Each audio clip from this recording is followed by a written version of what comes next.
haddana waxaan ku soo dhaweynayaa sheekheeni weynaa sheekh cali nuur cilmi oo inooga hadli doona cilmiga iyo culimada alcilm walculamaa.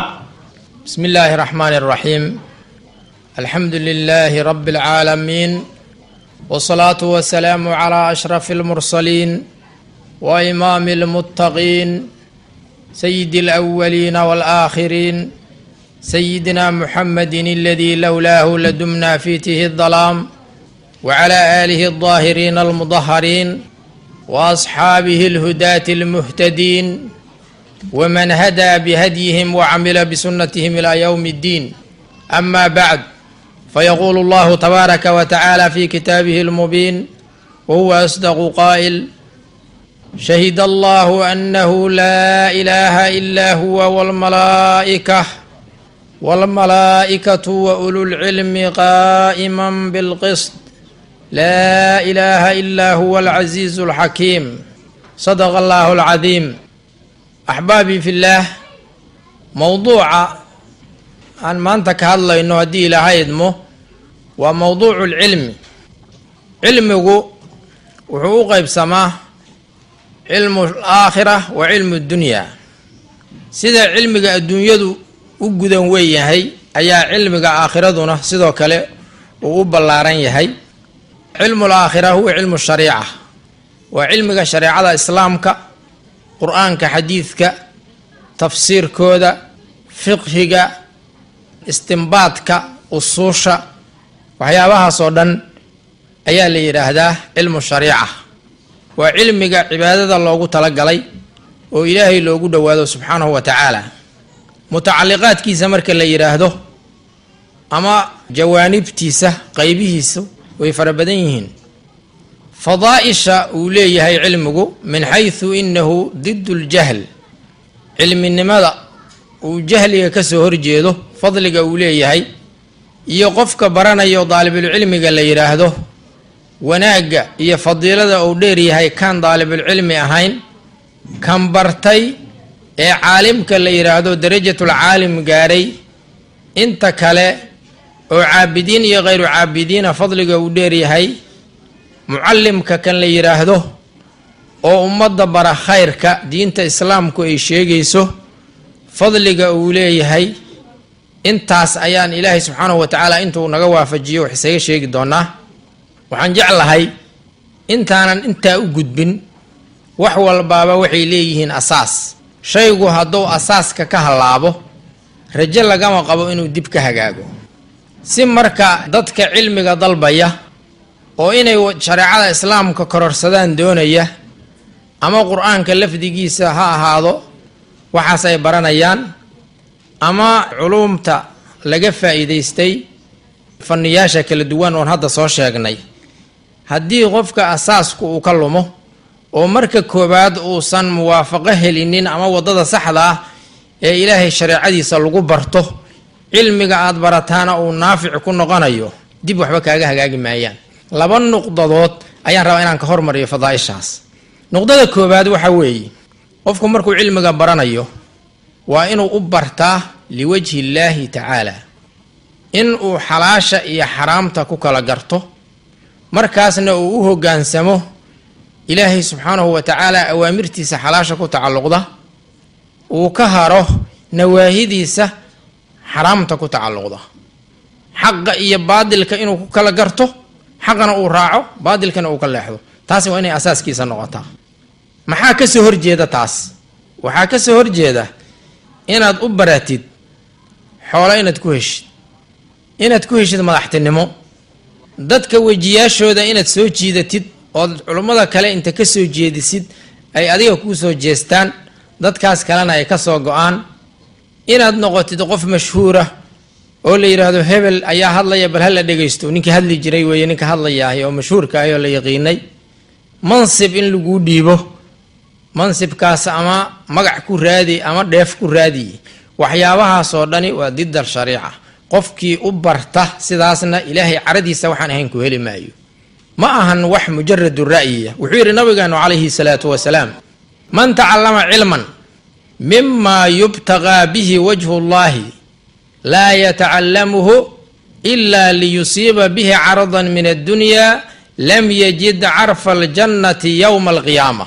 حديث كاس أي مبدأ ابن ماجه يا أبو داود يا أبو هريرة كورين يا نسقنا ونبي كوري عليه الصلاة والسلام وحا معنيه سويها يقفك علم برته علم جاسنا وياه علم اللوجو تلقى لي إن إلهي اللوجو دواده سبحانه وتعالى ووحيابها اللوجو قصده عبادة إن الله كالمايستو وحلاشي حرام تلوجو كلا صارو وياه ولجدده وبرنا يانا أيتهاي عرضا من الدنيا قيب الدنيا ذا كم حوله من وكهله علم ما برت جهلي جيبت كجدبت لكن واحد برتي إن الحوله كوهشيت لم يجد عرف الجنة يوم القيامة جنة أودو جيدة ما هله ما لنت قيامها قفكاسي أيوير النبي عليه الصلاة والسلام وهو الصادق المصدوق الذي لا ينطق عن الهوى إن هو إلا وحي يوحى معنوه حوي قفكاسي أهل الجنة نقول معي مرة دي لو يري جنة أودو جيدة أركي ميسيد جنة يو أنكوس أودو جينا دح جوجي سامعان هذا ماهن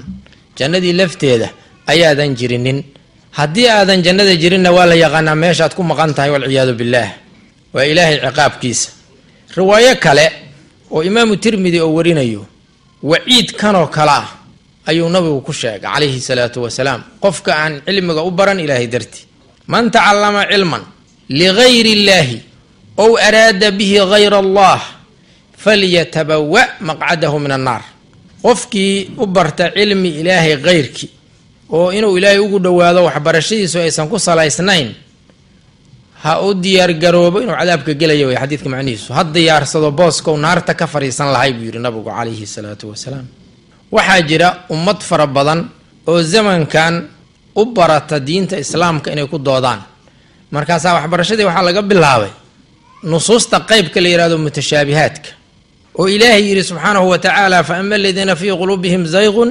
فيتبعون ما تشابه منه ابتغاء الفتنة قرآن كريم قيبت متشابهة أول الربا يقفكو إنه انتصو حنبارو محكم ككو حنبارو ضدك رعرعاه وضدك قلوبته دا إلى الشدى حق إيكا إيشانو يبادلك وإيشاني كجرتو يا إلهي ليه سبحانه وتعالى زمن كان آدي أبضان تهي ومدفر أبضان أو ضد علمك أبرته wuxuu nabigeenu noo sheegay calayhi salaatu wasalaam xadiid imaam tirmidi ibn maajah isla warinayaan qofka u barta cilmiga inuu kula doodo culimada ahlu cilmiga ah xaq sheegaysa ama uu kula doodo dadka aqliga gaaban ama aqoonta gaaban ama u barta dadka wujuuhdooda inuu xaqiisa u soo leexiyo ilaahay subhanahu wa ta'ala inuu ciqaabkiisa gelinayo wal iyad billah man talaba al ilma ليجاري به العلماء أو ليماري به السفهاء أو يصرف به وجوه الناس إليه أدخله الله النار سيداس النبي يرى عليه الصلاة والسلام وفق علمك أضلبه إنه كل الضوضو أهل علمك إنه كل الضوضو دتك السفهاء عقلك قابا إنه دتك وجياشو سوجيت سدو أو دتك سبشو أبرته دينة إسلامك إلهي عذاب وقلياب ويري نبيك عليه الصلاة والسلام معايا لي علمك دلبدي سيدي سوا وحا لوغو تلقى لي لإحياء دين الله تعالى إلهي دينتي سإن لقونا ولايو قف كاني علمك دلبدي سي إلهي سبحانه وتعالى وددي شرعك هذا وقو تلقى لي ودانا هين وقات سيي سيداس أيو ربكا كوموطي مركا نقضة كوباد ونسكو براروجين إنها وحي تهي qofkii wax baranayo ilaahay darti u baro ajarad helaysa inta aad wax barashada ku jirtid fadiilada aan tagi doono hadii ilaahay idmo oo cilmigu leeyahay oo ardayga cilmiga baranaya leeyahay oo caalimka shariicada islaamka bartay leeyahay oo muallimul khayr ku leeyahay ayaad helaysa mahma balagad ma'rifatuk ama ha yaraato aqoontaadu ama ha badato laakiin maalintaad wadadaas ka leexatid إلهي كوكو أنفع مايو سنبقى نابا نوشيق عليه الصلاة والسلام نقطة وامداس نقطة لبعض أو عجيب كأه أو أزمان تان ضدك دون يعرورتو دون يوحبرتان أما إيجا لفهو دون يوحبرتان دون أي حلمامين أما أي كجد بين ومهم كاهي وحي تاهي معرفة أهل الحق وحالي هذا معرفة أهل الحق قبل معرفة الحق حق انت ذنبرا waxaad u baahan tahay inaad baratid ahlu xaqa dadka ah. xadiid bukhaariya oo asma bintu abi bakar ay warisay oo nabiga ka warisay calayhi salaatu wasalaam ayuu nabigu wuxuu ka qiseeyey qiyaamaha dhacdooyinka dhacaya mid ka mid a. wuxuu yidhi ana calaa xawdi antadiru man yaridu calaya fayu'khadu binaasin min duunii faaquulu ummatii fayuqaal laa tadrii mashow cala alqahqara wa fii riwaayatin laa tadrii maada axdathuu bacdak wa fii riwaayatin laa tadrii maa badaluu bacdak faaquulu suxqan suxqan lima badala bacdii. xadiidkaas xadiid bukhaariya weeye. wuxuu tilmaamayaa xadiidku darka nabiga calayhi salaatu wasalaam ee xawdu nabiyi sala allahu calayhi wasalama la yidhaahdo. ummaddu markay ku soo aroorto nabigoo dul taagan xawdkii ayaa dad inta la qabtaa dib loo celinayaa calaamadii muslimiinta leh oo ummaddii nebi maxamed kuwii muslimiinta ay astaantoodii ay ka muuqato. markaasuu nabigu leeyahy calayhi salaatu wasalaam ummatii ummatii ummaddaydii weeye. darkana nabigu wuxuu u dul joogaa inuu ummaddiisa ka waraabiyo. markaasaa waxaa lagu yidhaahdaa laa tadrii ma ogid nabi maxamedoo waxa ay sameeyeen mashow cala alqahqara diintii aada uga soo tagtay gadaal uga laabteen murtadiinay noqdeen wey. riwaayadaasi waxay tilmaamaysaa dad ridoobay oo diintii ilaahay ka baxay astaantii islaamkiina leh. riwaayada ku xigtahay waxay tilmaamaysaa innaka laa tadrii maa axdathuu bacdak waxyaabo aan shareecada islaamka ka mid ahayn inay ku soo dareen oo muxdathaad la yidhaahdo oo didda shariica ah oo asal sharciya oo ay soo hosgelayaan aysan jirinin. waa ahlulbidaca dadka la yidhaahdo. riwaayo kale waxay sii tilmaamaysaa qayb khaas ahoo muxarifiin la yidhaahdo oo axaadiistii nabiga calayhi salaatu wasalaam aayadihii qur-aanka tafaasiirtoodii marin habaabinaya taxriif ku samaynaya iyo tabdiil. waa murtad iyo mubtadic iyo muxarif saddexdooduba astaantii culimmaday leeyihiin. xawdkii nebi maxamedaa loo diiday calayhi salaatu wasalaam. adiguna canugaagii saqiirka ahay oon waxba garanaynaad inta gacanta qabataad u geysa waa tiri diin islaamhu barayaa waddadii oo isagu maray oo marsiinaya. waa dhibaato weyn. waxaa nabigu ka digayaa calayhi salaatu wasalaam waa dad astaantii islaamka leh islaamkana marin habaabinaya. asxaabtii nabiga calayhi salaatu wasalaam iyo taabiciintii iyo taabicu taabicigii sidaasay uga digi jireen. imaam la yidhaahdo maxamed binu sirayn oo taabici ah oo raggii asxaabta nabiga la kulmay ah calayhi salaatu wasalaam imaamu muslim wuxuu ka warinayaa wuxuu yidhi ina hada alcilma diinun fanduruu can man ta'khuduuna diinakum. waxaan aad baranaysaan oo diintaahi waa diintii islaamka oo ilaahay yidhi subxaanahu wa tacaala waradiitu lakum lislaama diina. waa diinkaad rabbi la hortegi lahaydeen. fanduruu can man ta'khuduuna diinakum. war iska fiiriya dadka aad diintii aad ilaahay ugu dhowaa lahaydeen aad ka baranaysaan oad ka qaadanaysaan. wax islaama oo yidhi qof walbaba waxa laga qaato ma jirto. axaadiista nabiga calayhi salaatu wasalaam oo qur-aanka sharxiisa ah ood aragteen qur-aanku meelaha uu ijmaaliyo sharaxa ugu fiican oo lagu sharxahay haddii aayadda aayad kale loo waayey inay tahay aayadda in lagu fasiro xadiidka nabiga calayhi salaatu wasalaam cid kasta ma laga qaadan jiray? maya, lagama qaadan jirin. qofku waa inuu yahay hiqa caadil daabit lagu kalsoon yahay oo la aamini karo. wuxuu yidhi cabdullaahi bnu mubaarak raximah llahu tacaala baynana wa bayna alqowmi alqawaa'im. dadka diinta sheeganaya iyo annaga waxaa noo dhexeeya isnaadkaa noo dhexeeya alqawaa'im. qofkan aad wax ka qaadanaysaah sidiisa horta asaga xaaladiisa ka waran. ma qof shareecada islaamka ku camal falo oon beenlow ahayn oon dadka marin habaabinaynba mase waa balaayo laysku salladay? asaga xaaladiisa markaad ka gudubtid man huwa shaykhuhu aladii naqala hada alcilma canhu. sheikh beenlow hadduu ka soo raray xero waa sheikhiisa. sidaas ayaa loo fiiriyaa. sababta loo qaadan waayo qof walbaba xadiidkiisu waxa weeye inaan cid kasta wax laga qaadan karin. waa in layska hubiyaa. waa inuu qofkan ahluxaq noqdaa. waa in diinta islaamka ee uu sheeganayo uu naqli u leeyahay. wuxuu yidhi sheikheennii sheekh yuusuf sheekh waraan allah u naxariistee faman lam yajid xabran muxaqiqan milahu yaduuru biwaadi ljahli xayraana akmaha. sheekhiisii sheekh cali samatar uu ka hadlaayey shareecada islaamka aqoonta uu lahaa dadka sida ugu faa'iidayn jiray, jahliga ummadda sida uga saari jiray, wanaagga iyo irshaadaadka iyo hidaayada uu dadka ku samayn jiray. markaasuu yidhi faman lam yajid qofkaan helin xabran caalim muxaqiqan oo masaa-isha hubiyey maraajicdeeda garanaya oo mas'aladii la weydiiyo aan maskaxdiisa ku jawaabayn referensigeeda sheegaya qofkaan helin oo milahu sheekh cali samatar oo kale ah, yaduuru wuxuu ku wareegaa uu yidhi biwaadiljahli, waadiga jahliga, xayraana isagoo wareersan akmaha oo haddana aan hadli karinin oo aan wax arki karin. qof indhala oo muxuu haddii alla kuu roon yahay waxba arki karinin oon hadli karinin oo haddana wareersan, waa dhibaatada dadka hadda haysata. nin walbaba balaayo inta ag fariistay oo wax daran ka soo qaatay ayuu wuxuu leeyahay qoladan waxbay sheegeen, qoladan ruuxaas wax shaqeeya maahan. qad tabayana rushdu min alghayy, ya ilaahi yidhi subxaanahu wa tacaala.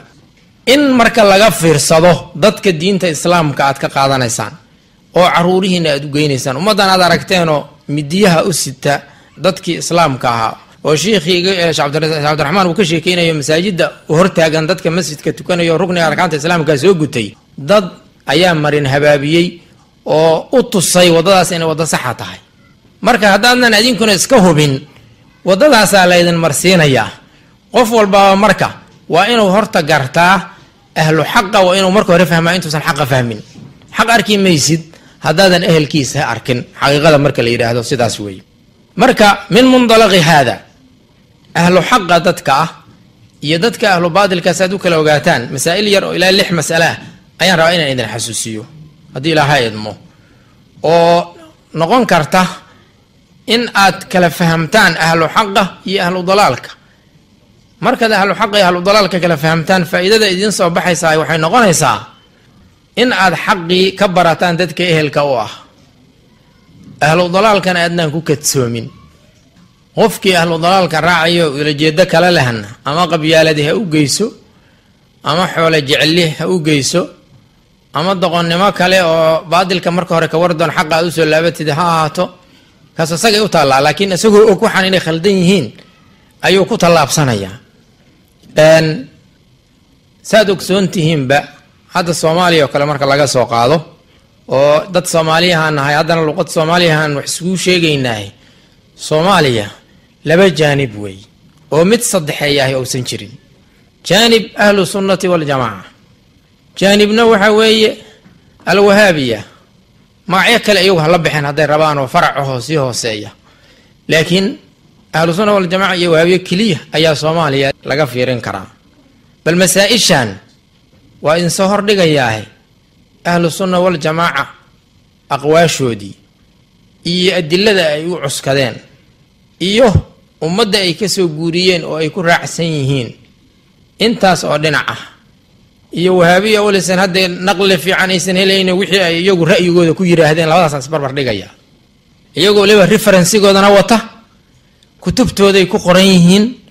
waxaan kan been sheegayo ma ahan, masale kastoon sheego meeshay ku qoran tahay waxaan usoo qaatay buuggaasba waa referensiga dartiis.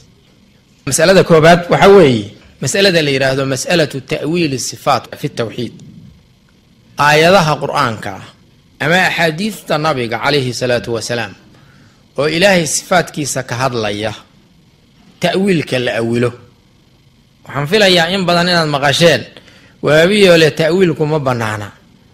ayimadii caadiliinta ahaa oo hiqaadda ahaa oo lagu kalsoonaa oo 3 qarni oo nabigeennu calayhi salaatu wasalaam oo u qiray fadliga joogay ee la yidhaahdo qarnu saxaaba wataabiciin wa taabici taabiciin, salafu saalixana loo yaqaano, in badan oo nusuusta ka mida oo ku tacalluqda ilaahay sifaadkiisa subxaanahu wa tacaala dhinaca tawxiidka ayay awileen. waxaana cad inay uga daydeen qur-aanka kariimka iyo xadiidka nabiga calayhi salaatu wasalaam. ta'wiil waxaa la yidhaahdaa weecin, yacni daahirku inuu hayru muraadin min hadihi alaaya aw min hada alxadiid uu yahay ayaa ta'wiilka la yidhaha, oo macno kale uu meesha ku jiro oo min baabi almajaaz ah ama laazim ama waxyaabahii kale oo lamidka ahaa. qur-aanka kariimka ilaahay wuxuu leeyahay subxaanahu wa tacaala ahlu naarka asagoo ka sheekaynaya, innaa nasiinaakum aayad kalena ilaahay wuxuu yidhi subxaanahu wa tacaala nasullaaha fa nasiyahum. nasullaaha ilaahay bay iloobeen adduunka markay joogeen, fa nasiyahum. labadaas aayadood markaad fiirisid macaanidooda, aayadda dambe waxay tilmaamaysaa ficil ilaahay xaggiisa ka soo fulay, fa nasiyahum. maadaama ficil xag ilaahay ka soo fulay uu yahay, ficilkaas aayadda daahirkeeda marka la fiiriyo, naska daahirkiisa waa nisyaan halmaankaa la yidhaahdaa. qof muslima oo caaqilah oo caalimaho shareecada islaamka garanaya oo ku fasirayoo yidhi ilaahay wuxuu leeyahay halmaan aan halmaankeenoo kala ahayn ma jiro. hadda aayadda qur-aanka ahina nisyaanay sheegtay, maxaa xukunkeedu noqonayaa? nasku sidiisaba qur-aan markuu yahay muxkam iyo wuxuu noqdaa mutashaabih. ilaahay baa noo sheegay subxaanahu wa tacaala, markii muxkamka la sheegay sifaa la raaciyey. kutubaha tafaasiirtana waad ku aragteen, minhu aayaatun muxkamaat. maxaa la raaciyey? aayado la sugay oo muxkama oo macnahoodu uu waadix yahay, labsi uusan lahayn. sifo ilaahay hadduu sheego sifo ilaahay leeyahay ay tahay, xugum kale hadduu sheego xugumkaasi uu sidaas saadir ku yahay, muxkamaa la yidhaahdaa. macnihiisaa waadixa. waxaa ilaahay raaciyey hunna ummulkitaab, kitaabka qur-aanka oo dhan aayadaha muxkamkaha hooye u ah. macnaheedu waxa weeye wa ukharu mutashaabihaat, kuwa mutashaabihaadkaa ayaa loo soo celiyaa, kuwa mutashaabihaadkaa loo soo celiyaa, saldhigay u yihiin. labadan aayadood waa mutashaabih. haddaad dhihi laheed ilaahay subxaanahu wa tacaala wuxuu leeyahay sifa la yidhaha sifatu nisyaan, laakiin aan nisyaankeenno halmaankeenno kala ahayn, ood ku dhiiran laheed qof mufasirahoo yidhi maba jiree. ilaahay wuxuu yidhi aayad kale subxaanahu wa tacaala, wamaa kaana rabbuka nasiya. rabbigaa mid wax halmaama ma ahan. aayaddaasaa muxkama, tanina way u soo laabanaysaa. waxaa laga qaadanayaa aayadahaas qur-aanka oo aan soo sheegnay qaybo ka mid ah nusuusta ta'wiil la-aan inaan la fasiri karin.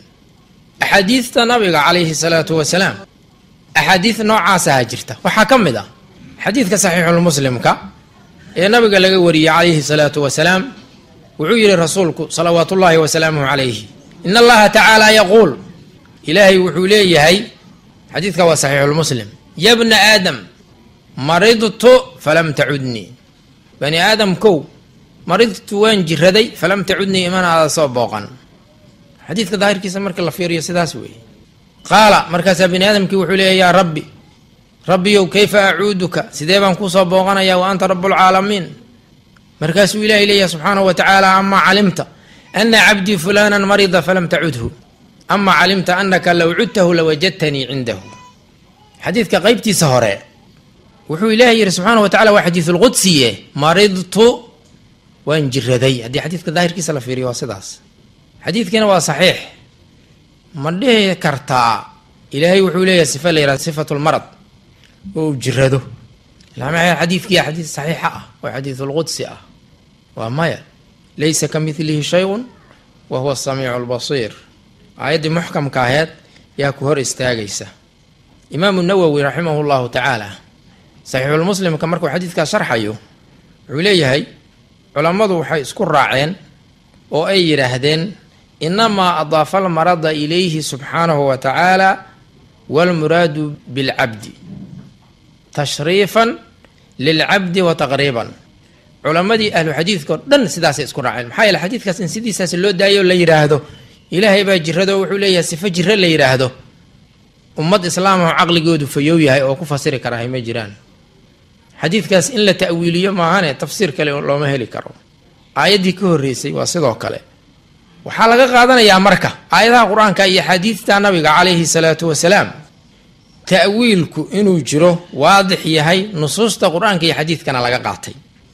ta'wiilkaas waadixa ah oo qur-aanka iyo xadiidka laga qaatay yaa saxaabadii nabiga calayhi salaatu wasalaam, taabiciintii, taabicu taabicigii iyo intii ka dambeysay oo muxadisiin iyo fuqaho iyo mufasiriin leh iyo xufaad yay ku socdeen. kutubtooda in badan inaad ku aragteen baan filayaa ta'wiilaadkaas. nabigeenna calayhi salaatu wasalaam cabdullaahi bnu cabaas uu ugu duceeyey, wuxuu yidhi, allahuma callimhu alxikma wa ta'wiil alkitaab, riwaayadii ibnu maajah. ilaahayow cabdullaahi ibnu cabaas waxaad bartaa xikmadda iyo kitaabka ta'wiilkiisa. maadaama nabigu uu cabdullaahi ibnu cabaas ugu duceeyey bisababi hada ducaa, wuxuu macruuf ku ahaa turjumaan alqur'aani min beyni saxaaba. asxaabta dhexdeeda waxaa loo yaqiinay ninka ka afceliya qur-aanka oo fasira oo mutarjimka ah.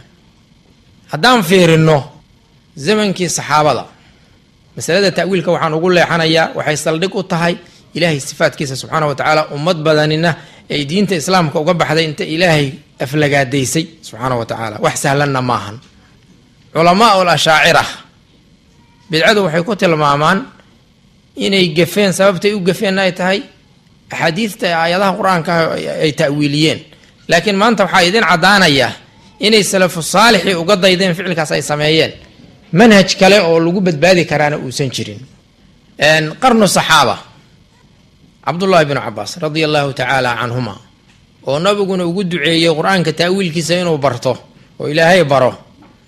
aayadda qur-aanka ayaa ilaahay yidhi yowma yukshafu can saaqin wayudcawna ila sujuud. wuxuu ku awilay ereyga saaq la yidhaahdo. saaqu waa shanshada haddii xubnaha la fiiriyo meeshuu ku aadan yahay. yukshafu can shiddatin weeyuu yidhi. waa ta'wiil cabdullaahi bnu cabaas ka sugnaaday. xaafid ibnu xajar alcasqalaani ayaa wuxuu kusoo guurinayaa fatxulbaariga sharxa markuu sharxayo.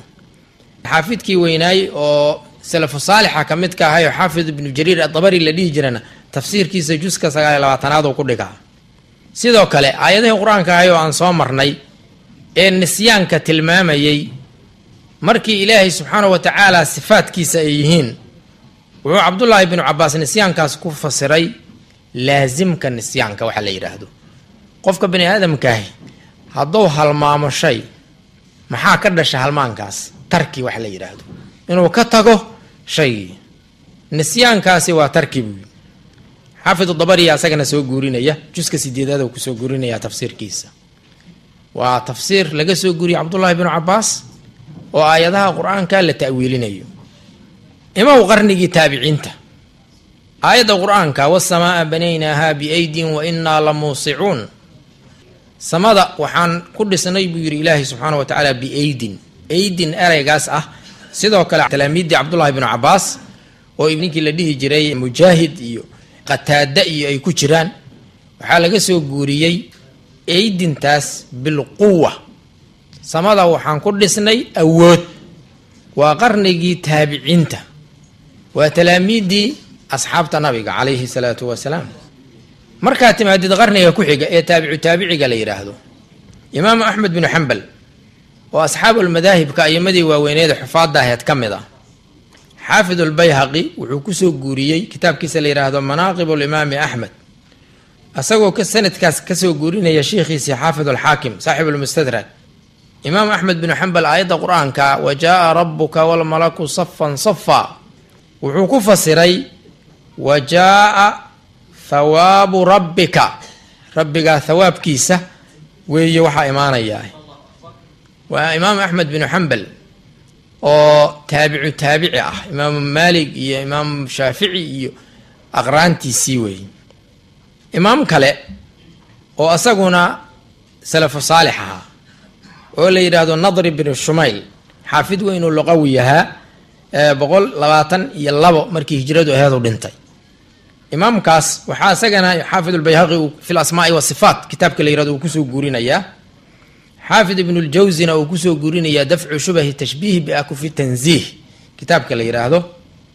xadiidka nabiga calayhi salaatu wasalaam ee ah xataa yadaca aljabbaaru qadamah, qadamkaas wuxuu ku fasiray man sabaqa annahu min ahli naar, naartu xasili mayso ilaa rabbi subxaanahu wa tacaala uu dhex dejiyo intii cilmiga ilaahay uu ku tacalluqay hore ugu tacalluqay inay ahlu naar yihiin. wahaabiye waxay leeyihin qadamahu qadamkii ilaahay wey, waa lug ilaahay leeyahay qaybta hoose gomadda la yidhaahdo, halkaasay kuu joogaan. 3daas qarni markaad ka soo gudubtid, qurunta ka dambayda ayimmada loogu kalsoon yahay naqliga shareecada islaamka waxaa ka mid ah sheekh moxamed binu cabdillaah al ansaari albukhaari saaxibu lmusnad saxiixu lbukhaariga imaamka iska leh asaxu lkutubi lmusanafati bacda kitaab illahi tacaala kitaabuhu kutubaha axaadiidta ee la fasiray ee la sanifay iyo kutubta tafaasiirta iyo waxoo dhan oo la wada qoray wixii qur-aanka ka soo haray kitaabka ugu saxiixsan weeye imaamka iskale imaamu lbukhaari. imaamu lbukhaari xaafid lbayhaqi ayaa kasoo guurinaya kitaabkiisa fi lasmaai wasifaat wuxuu kaga soo guurinayaa xadiid waxaa jira nabigu yihi calayhi salaatu wasalaam rabbi wuxuu u qoslay arrinkii aad xala samayseen uu nin saxaabiya ku yihi nabigu calayhi salaatu wasalaam dixki waa xadiidka daahirkiisa marka la fiiriyo laakiin qosalku min sifaat albashar wey waxaan leeyahay khalqiga min sifaat albashar baan iska iraaho khalqi kaloo qoslaana waa jiraani bani aadamka sifaatkiisuu ka mid yahay waa makhluuqa sifaatkiisuu ka mid yahay aayadda qur-aankaada hore usoo marnayna waxay sugaysaa ilaahay subxaanahu watacaala khalqigiisa inuusan meelna uga ekayn laysa ka milihi shay waana aayad muxkam ah oo wax kasta in loola soo laabto maahan aan iyada la rari karin. macnahaas dixkiga imaamu lbukhaari wuxuu ku fasiray addixku alraxma waa ta'wiil haabita oo ka sugnaaday oo xaafidkaasi kasoo guurinayo.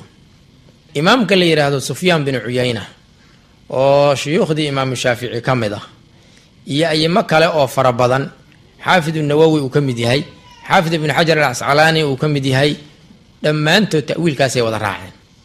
intaas markaad fiirisid oo aayadihii qur-aanka iyo axaadiistii nabiga aad eegtid ilaa xadiidii aayadan soo marnay ta'wiil mooyaane macno kale aan lagu socodsiin karin oo qarnigii saxaabada aad fiirisid taabiciintii fiirisid taabicu taabicigii fiirisid ayimadii soo guurisay shareecada islaamka kuwii ugu waaweynaa imaam bukhaari ka mid yahayna aad eegtid waxaa kuu soo baxaya salafu saalixi inuu ta'wiilka samayn jiray kow. waxaa kaloo kuu soo baxaya oo cajiib ah ayimatul ashaacira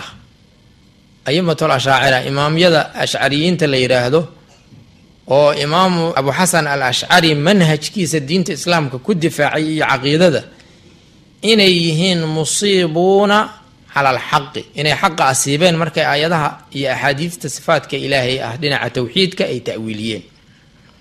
waxaad kaloo ka garanaysaa intaas kudayashada ay ku daydeen annahum calaa huda alkitaabi wasunna inay qur-aanka iyo xadiidka nabiga calayhi salaatu wasalaam hanuunkoodii ay ku socdaan. wahaabiya maxay qabtaa marka haadihi maqaalatu ahli sunnati waljamaaca waa hal mas'ale wahaabiya maxay qabtaa wahaabiyadu waxay leeyihiin ahlu sunna waljamaaca waxay leeyihin waxaa la yidhaha mucadila sifaadkii ilaahay u diideen maxaa yeelay liannahum ta'awaluu mutashaabih maxaa yeelay waxay awileen mutashaabih. bal ereygaa fiirsha ilaahan idinku dhaariyey cabdullaahi bnu cabaas oo ah ninkii ta'wiiliyey oo nabigu calayhi salaatu wasalaam ta'wiilka ugu duceeyey taabiciintii taabicu taabicigii intii aan soo marnay weeye waxay mucadilada ku sheegayaan maxaa yeeley ashaaciro waxay jeebkooda ka keentay maaha waa waxay uga daydeen ayimatul islaam wa min beynihim asaxaaba wataabiciin wa taabici taabiciin. ereygaas waxaa qoraya buugga la yidhaahdo alqawaacid almuthla oo cuthaymiin uu leeyahay safxada ama bogga 45 uu ku qorayaa. ninkii u malaynaya in la dacayadaynayo halkaasa ka soo fiirsho. mas'alo kale ahlu xaq iyo ahlu baadila loo kala baxay. ahlu sunna waljamaaca inay yihiin dadka ahlu xaqa oo salafu saalixi ku dayday oo in lagu daydo mudan. wahaabiyana ay tahay ahlu shar iyo ahlu dalaal. intaas keliya ayaan ula jeednaa arrinta inaan ku caddayno. haddaysan caddaynahaynna idinkaa ii sheegi doona markaan dhammeeyo horta marka hore aan warka ka dhargo. mas'alada labaad ilaahay subxaanahu wa tacaala qur-aankiisa kariimka wuxuu yidhi wasica kursiyuhu samaawaati waalard. makhluuq ilaahay leeyahay ee kursi la yidhaahdo yaa naska qur-aanku sugaya. ayamada islaamku ahlu sunna waljamaaca waxay aaminsan yihiin carshigu inuu yahay jismi weyn oo makhluuq ah oo ilaahay abuuray subxaanahu wa tacaala min gayri ixtiyaajin ilayhi asagoon u baahnayn. inuu makhluuq yahay waxaa loo dariishanayaa allahu khaaliqu kulli shay kulligaasuu soo hoosgelayaa. wax kastoo ka soo haray ilaahay asaga abuuray subxaanahu wa tacaala wa khalaqa kulla shayin faqadarahu taqdiira. ilaahay inuusan u baahnayn markuu abuurayna waxaa daliil u ah in allaha laganiyun can alcaalamiin, rabbi wixii ka soo harayo dhan waa ka kaaftoon yahay, ayagaa u baahan mooyaane rabbi waa ka kaaftoon yahay. haadihi maqaalatu ahli sunna waljamaaca. wahaabiya maxay qabtaa? wahaabiya waxay qabtaa ninka la yidhaahdo cuthaymiin, kitaabkiisa la yidhaahdo tafsiiru aayati alkursiy, safxada 19 wuxuu ku qorayaa alkursiyu mawdicu qadamiy illaahi tacaala. aye waa laysi soo galay, soo arki maysid. kursigu labada lugood qaybta hoose, qofku haddii uu wax ka dheer ku fariisto wuxuu u baahan yahay lugaha inuusan ka daalin oo kor wax usoo qaadan oo uu cagaha saarto. waa cagasaartii ilaahay ayuu yidhi kursigu. saasaa kitaabkiisa ku qoran, halkaasina uga qoran taha. keligii maahan, ninkii la yidhaahdo cabdiraxmaan xasan maxamed bin cabdilwahaab oo fatxulmajiidka iska leh, safxada 356 wuxuu ku qorayaa allaahu jaalisun cala alkursiyi. anu hadda soo kursi kuma fadhiyo. haddii la yidhaha ilaahay kursiga ku fadhiya, sow inaan aniga ilaahay isu agna maha subxaanahu wa tacaala, walciyaadu billaah. ilaahay baan ka magan galnay. waa mas'alo kale oo tusaale aad usoo qaadan kartaan. mas'alo kale oo masalada saddexaada, suurad qur-aanka kariimka ka mid ah yaa ilaahay subxaanahu wa tacaalaa wuxuu ku caddeeyey abulahab ninka la yidhaahdo inuu yahay ahlu naar, uuna halaagsaday. ahlu tawxiid inuusan ahayn, ahlu iimaanna ahayn. kadaalika waxaa axaadiidta iyo dhacdooyinka dhammaantood ay caddaynayaan, iyo nusuusta kaleba, abilahab ninka la yidhaha camar binu hishaam inuu asaguna yahay ahlu naar. waa laba ahlu naar. ma qof islaamahoo aan labadaas ahlu naar u haysana lagu jira axbaabi fillaah? abijahl iyo abilahab. abilahab ilaahay subxaanahu wa tacaala aayaddu kusoo dejiyey aakhirkeeda wuxuu yidhi sayaslaa naaran daata lahab. wuxuu geli doonaa hadduu yahay abilahab cadaab holcaya oo olol leh yuu geli doonaa ilahay yidhi subxaanahu wa tacaala. ahlu sunna waljamaaca nusuustaas iyagoo cuskanaya iyo axaadiista nabiga calayhi salaatu wasalaam inaysan mu'miniinna ahayn, ahlu jannana ahayn, ahlu tawxiidna ahayn, labadaasay aaminsan yihiin. wahaabiya maxay aaminsan tahay? waxay yidhaahdeen abujahl wa abulahab akharu tawxiidan lilaahi wa akhlasu iimaanan bihi min almuslimiina aladiina yaquuluuna laa ilaaha ila allahu muxamadun rasuulu llah. abijahl iyo abilahab waa ka tawxiid badan yihiin, ilaahay waa ka waxiidid badan yihiin, waana ka rumayn badan yihiin dadka muslimiinta ah ee kelimada tawxiidka ku dhawaaqaya. balfiiri cajiib, kitaabka la yidhaahdo kayfa nafhamu tawxiid oo maxamed baa shamiil uu leeyahay, safxada 16 ay ku qoranta. bal inta nood garaysataan soo fiirsha, wadaadku inuu been sheegaa iyo in kale saad ku ogaataan. bal fiirsha, ilaahan idinku dhaariya naskii qur-aanka ilaahay ku sheegay inay ahlu naari uu yahay abilahab ayaa waxaa laleeyahay waana ka tawxiid badan yahay muslimiintii, waana ka iimaan badan yahay. soo mucaarado ilaahay naskiisa la mucaaradaynayo maaha. waxaasa ilmihiina la baraayo, ogaada haddaa u geysataan. wallahubaa weli waxaan ku jirnaa qof beeniye aayad qur-aan ah, ama nabiga calayhi salaatu wasalaam mucaaradeeye, ama ilaahay aflagaadeeye, waa riddo, kelimatulkufri wey, walciyaadu billah. ilaahan ka magan galna. iimaankii mabaaxistiisii aan weli ku jirnaahe, nabiyullaahi aadam abulbashar calayhi salaam, ahlu sunna waljamaaca waxay aaminsan yihiin inuu yahay nebi. ijmaacu wuu ku guntamay. 1 ummadda islaamka waa isku raacda. 2 xadiid nabiga la weydiiyey calayhi salaatu wasalaam, abu umaama saxaabiga la yidhaha wuxuu leeyahay ana rajulan qaala yaa rasuula allah annabiyan kaana aadamu. nabigaa la weydiiyey nebi aadan, yacni aadam ma nabi buu ahaa abulbashar? muxuu nabigu ku jawaabay calayhi salaatu wasalaam? qaala nacam mukallamun. wuxuu ahaa nabi weliba lala hadlayoo loo waxyooday. ijmaacuna waa ku guntamay. ijmaacu daliil weyn weeye oo nas waadixa dhinac socda. xadiidkaas nabiguna wuu faa'iideynayaa calayhi salaatu wasalaam. idan ahlu sunna waljamaca waxay ictiqaadsan yihiin aadamu kaana nabiyan kama qaala nabiyu sala allahu calayhi wasalama wa kaman caqada alijmaacu calayh. wahaabiya maxay yidhaahdeen? waxay yidhaahdeen aadamu laysa nabiyan walaa rasuulan, nabina maahan rasuulna maaha. haye وهذا النبي محمد صلى الله عليه وسلم نعم مكلم نبي بو هاي لا هادلay hawsha ay ku jiraan uga muhiimsan nabi maxamed raacidiisa calayhi salaatu wasalaam waxaad fiirisaan kitaabkooda la yiraahdo al-iimaan bil anbiyaa jumla oo Abdullah ibn Zayd shuyuukhdooda uu kamid yahay uu leeyahay bal kitaabkaas fiirsha safxadii sooma qorin kaas laakiin waa kitaab yar oo aad ka heli kartaan wali waxaan ku jirnaa bal masaa'ishii aad ku kala garan lahaydeen ahlu xaq iyo ahlu dalaalka mas'ala kale oo shanaad وسيد دويين إن شاء الله عذابك وحلا يرادو نارت ضدك لجليو عذابك هدي أيسن أهل إيمان هين لقما صاروا عذابك دون مرة ماضو والذين كفروا لهم نار جهنم لا يقضى عليهم فيموتوا ولا يخفف عنهم من عذابها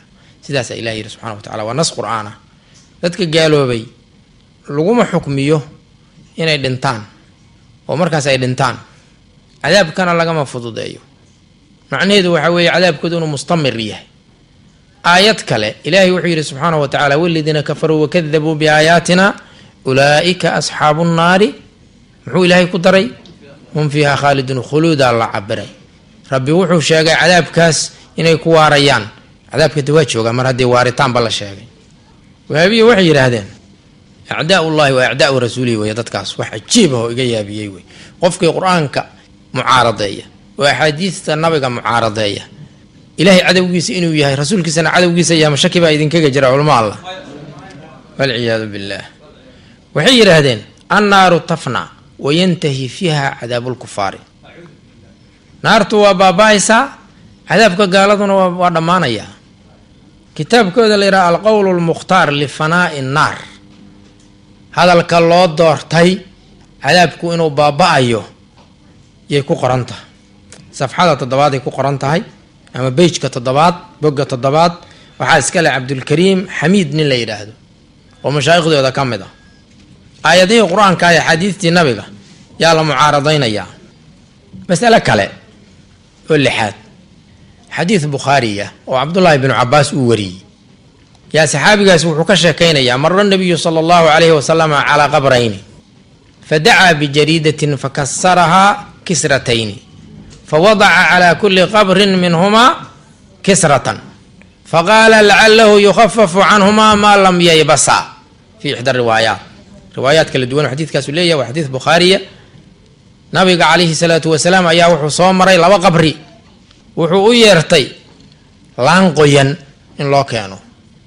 جيت قيان لانتي لو قيبدو انت وكل جبي يو قبر بقيب كدل طلالي مركز وحو يري لعله يخفف عنهما ما لم ييبسا إن لقفضوا دايو أيا إيمانيسا وعذابك لقفضوا دايو لعله هذه حديث كان نبي كجرت عليه الصلاة والسلام يا إذا قرآنك بمنزلة تحقيق على هذا معايا لي جيت كاني وتصبيح سنة تصبيح ذا أو تصبيح سنة يا إلهي دتكاس قبري كجرة وقدام بدافيا وإن من شيء إلا يسبح بحمده وحديث إمام البخاري أوري أو صحيح سكوري أو صحيحة وحلقات حديث كاس وضع جريدة على قبر المسلم وفعل كالنبي سمي عليه الصلاة والسلام هكذا الحكم عند أهل السنة والجماعة وهذه محير هذين هذا نينكي أقوينا زعيمك أقوى زمن كان أنا وأنسوق ابن باس وعيري إنه لا يشرع وضع الجريد على القبر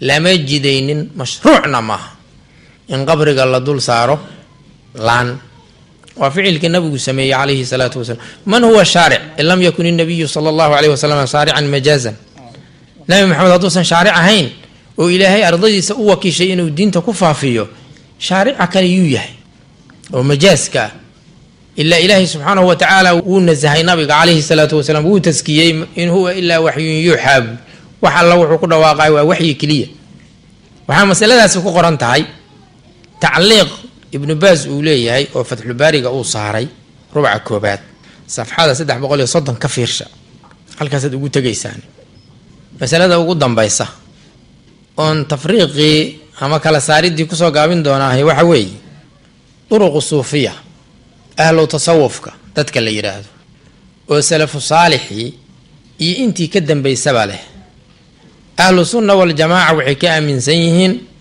inahum calaa hudan wa nuur min allahi tacaala liitibaacihim alkitaaba wasunna. sheikheena sheekh cabdulqaadir aljilaani radia allahu tacaala canhu waxaa wasiyadiisa ka mid aheyd markuu wiilkiisa cabdilcasiis la dardaarmayay iclam yaa waladii wafaqaniy allahu wa iyaaka bitawfiiq ana hadihi dariiqa mabniyatun cala alkitaabi wasunna. hakada kaanat wasiyatu sheikhina sheekh cabdilqaadir aljilaani radia allahu tacaala canhu wa shuyuukhu lukhar. sheikhyada kalena sidoo kale ay ahaayeen. duruqu suufiya waa duruqu ahli sunna waljamaca. suufiyada wahaabiyadu maxay ka aaminsan yihiin? waa meesha masalada ugu dambeyn rabo inaan ku khatee maadaama aad atbaacu tasawuf tihiin maxay idinka aaminsan yihiin? waxay yidhaahdeen wahaabiyu xaaribu suufiyata qabla an tuxaaribu lyahuuda. suufiyada la dagaalama intaydnan yuhuudda la dagaalamin. fa inahaa ruuxu lyahuudiyati walmajuus. waa yuhuudda iyo dabcaabyusa majuuska la yidhaahdo ruuxdoodii iyaga ku hormara. culammadii ahlu cilmiga ahayd oo mashaayikhdii waaweyneed laheyd oo xaqa iyo baadilka ummadda u kala saari jirtay oo qarni kasta joogtay weeye waxay dadka ku fasaxayaan oo ay leeyihiin madaxa laga jaro. wuxuu ku qoran yahay qoraalkaasi almajmuucu almufiid min caqiidati tawxiid kitaabka la yidhahdo ay leeyihiin bogga 102 ayay ku qorantaha. waxaa kasii cajiib badan oon rabaa inaan ku khatimo hawshaan. nabiga calayhi salaatu wasalaam waxaa la isfaray in la jeclaado. waxaa ka mid a iimaanka qofku inuu nabi maxamed ka jeclaado xataa naftiisa. laa yu'minu axadukum xataa akuuna axaba ilayhi min waalidihi wa waladihi wannaasi ajmaciina. nabigu calayhi salaatu wasalaam xadiidkii saxiixeynka waad xasuusataan. qofka iimaankiisu kaamil noqon maayo ilaa wax alla wixii aniga iga soo horo makhluuqa uu iga jeclaado macaa nafsadiisa. sidaasaa nabigu yiri calayhi salaatu wasalaam. wahaabiyo nabiga ma jecel yihiin? qiso cajiibaan idinkaga sheekaynaa marka oo cajiib ah ood la yaabi doontaan. nabiga calayhi salaatu wasalaam haddii wax laga sheego waa xanaaqayaan. waxay laakiin ka sii xanaaq badan yihiin haddaad ammaantid nabi maxamed calayhi salaatu wasalaam. waxyaabaha cajiibka ah oo la yaab kaloo islaamku la yaaban yihiinay ka mid taha. haddaad nabi maxamed ku ammaantay meel wahaabiya joogto xoog hadday leeyihin horta qurta kuma taqaano. hadday tabarba leeyihiin, haddaysan tabar lahayn oroday uga baxayaan meesha ammaanta nabi maxamed ka yeerayso. ma la dhihi karaa nabi maxamed ay raaceen dad nabi maxamed ammaantiisu dhibayso? axbaabi fillaah waa maya. idan horta wahaabiyo ahlu xaq maahan, ahlu sunna waljamaacana maahan. ha sheegteen hadday rabaan, waad arki doontaan qolo sheeganaysa. maxaa yeelay ereyga wanaagsan waa lagu yaqaanaa in la sheegto.